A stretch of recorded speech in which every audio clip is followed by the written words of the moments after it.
on the side of the Earth nearest to the Moon is getting pulled to the Moon more strongly than the Earth underneath it. So it rises up to form a bulge of water that then basically follows the Moon round in its orbit around the Earth. But meanwhile, the Earth is rotating under it. So that tide, that bulge, appears to travel across the surface of the Earth. It's being pulled around by the Moon.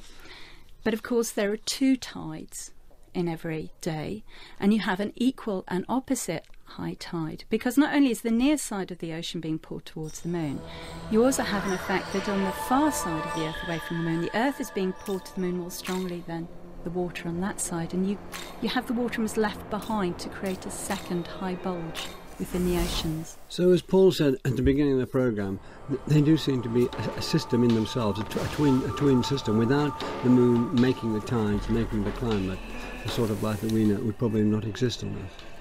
Certainly it's been very important for the development of the Earth, and these tides are a crucial part of the pattern of the Earth and the climate, as you say. Ian Crawford, how is the Moon influenced by the Earth? Well, it's reciprocally, really, because, as Paul said, the Earth-Moon system really forms a double planet. So just as the Moon raises tides on the Earth raises tides on the Moon, except they're about 20 times stronger. So the consequence of this is that the Moon has become tidally locked to the Earth, so it can no longer freely rotate. It means that, as Paul described, the Moon as having slightly pear-shaped geometry. Now, part of this is the tide raised in the Moon by the Earth's gravity, and the Moon has been trying to rotate underneath its tides, as the Earth does under its water clouds. And we think, sorry to interrupt, I'm just trying to get it clear. We associate tides with water, and we don't see water on the Moon. So when you're talking about tides on the Moon, what are we talking about? That's right. So these are the body tides. These are the tides raised in the crust and mantle of the planet. Which actually swells and falls. Yes, of course, it's a far smaller amount than does water, because rock is much more viscous. But it's enough for the Earth's gravity to get a lock on the Moon, such that the Moon is forced to rotate once each time that it orbits the Earth. And so, from our point of view, we only see the same face on it. But the tidal locking of the Moon, so we see just one face, is perhaps the most obvious consequence of the Earth's influence on the Moon. But there's another side to this coin, and that is that this tidal interaction between Earth and Moon is causing the Moon to recede. So it's currently drifting away from us at about 4 centimetres per year, as the Earth loses its rotational energy and cans it through gravity to the orbital energy of the Moon. So the Moon is receding, and this will actually continue until both planets become locked, so that the Earth rotates once a month, the Moon rotates once a month, and the Earth keeps the same face pointing to the Moon, and the Moon goes. But the month at that stage will be about 50 days long, and it won't happen for many, probably tens of thousands of millions of years. But eventually, when the Earth is tidally locked to the Moon, this interaction will cease, and they'll both just keep their same faces to each other. What'll it be like then? Will there be tides and stuff here? Well, at that point there won't be, because the two bodies will have stopped rotating with respect to each other. But it will happen. No one will live to see it. The sun will have become a red giant star before. Oh, so it will have been blown up before that happens? I think that is the truth. That's a relief. What can you tell us, Robert, about the composition of the Moon and how we know its composition? Yes, I can. So the Moon is a small rocky planet, like the other planets in the inner solar system, Mercury, Venus, Earth and Mars. And I think although the Moon is a natural satellite of the Earth, and so strictly is a moon, from a geological perspective it's best seen as a small rocky planet, like the other planets in the inner solar system. Now we know about its composition really from three main lines of evidence. The first is the observation of the surface of the near side, which we can see from the Earth, initially with telescopes, and then more recently with spacecraft, which have enabled us to make observations of the far side also. Then there's the density of the Moon that Paul's alluded to, which is very important. The fact that it's got a density similar to silicate rocks, mantle and crustal rocks on the Earth. And then finally there's the tremendous geochemical evidence that's been produced by, or has been learned from studying the Apollo samples that were brought back 40 years ago. What does that tell us? You emphasise tremendous since your area. I think the scientific legacy of the Apollo programme can't really be overestimated, and certainly our understanding of the composition of the Moon. So just backtrack a little bit, just to put this in context.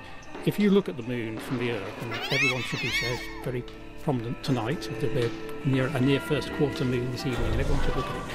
And if you look at it, you'll see the surface is not a homogeneous surface. There are light bits and dark bits. And dark bits are the so-called lunar seas, lunar mare, and the bright bits are the so-called lunar highlands.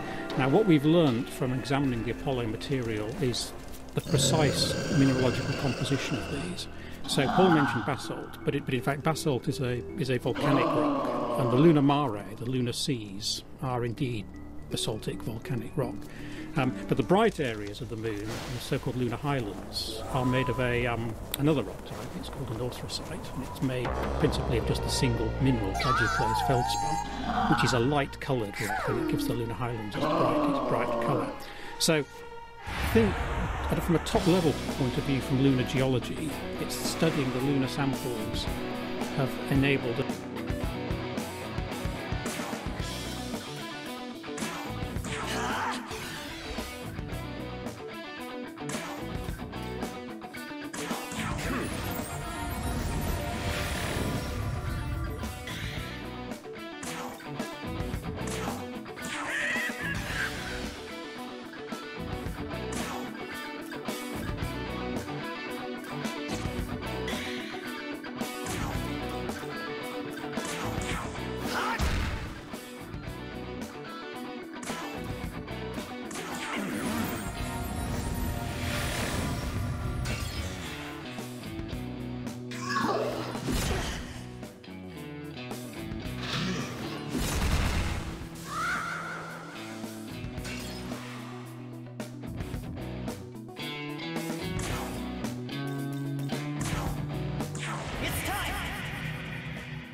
here.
Here.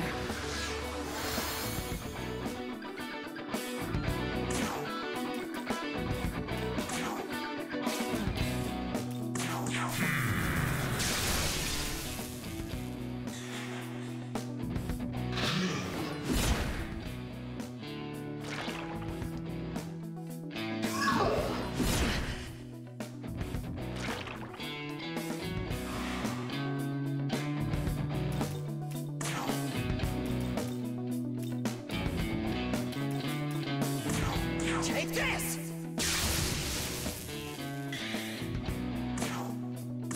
Charmed, I'm sure.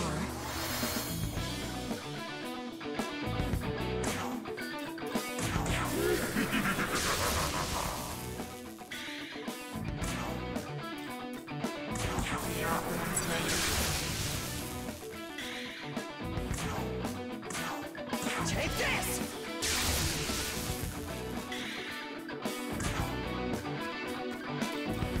Here!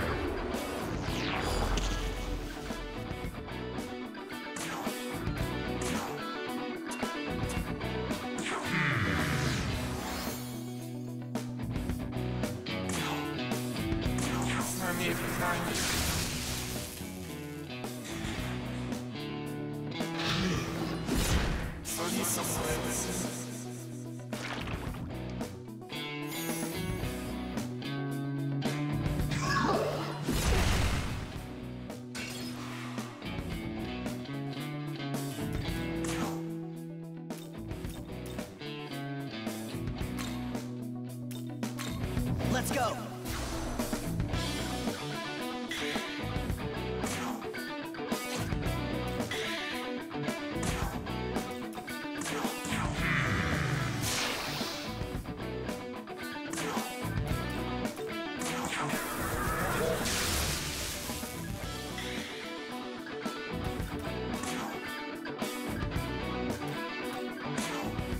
This'll do.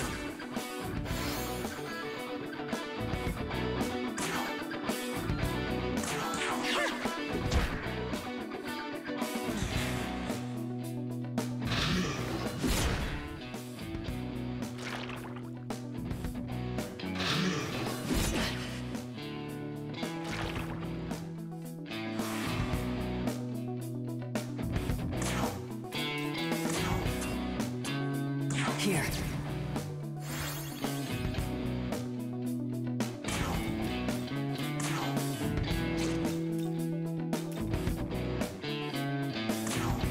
Here.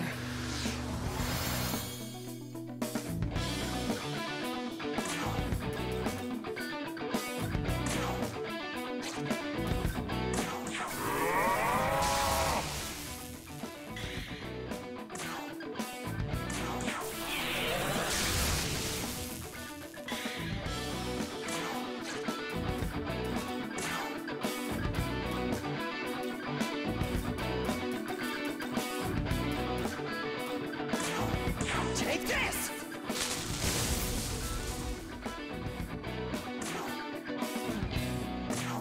How about this?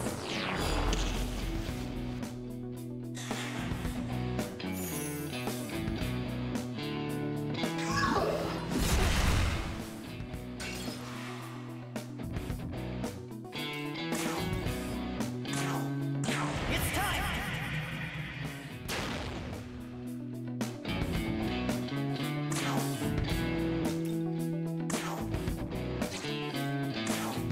Aramasa!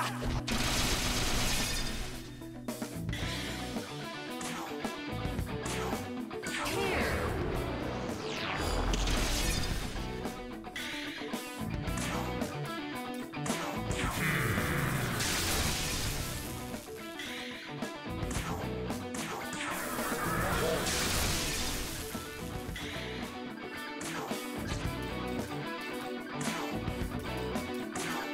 This'll do. How about this?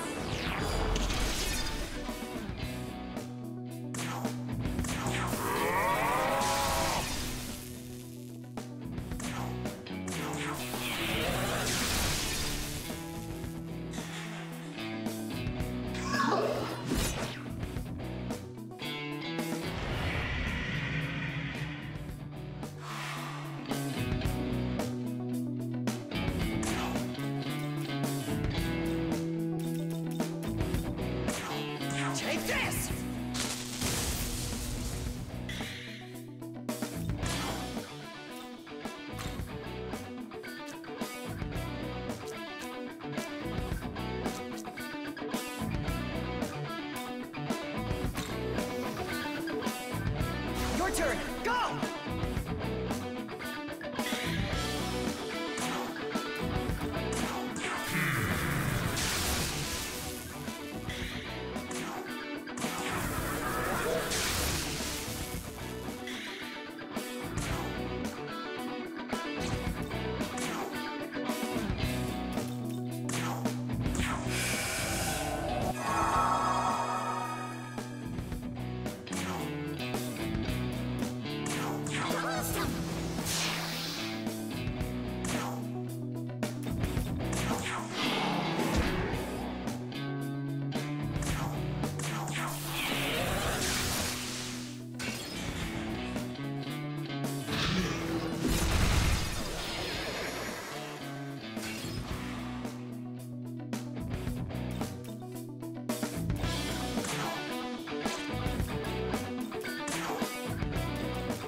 This'll do.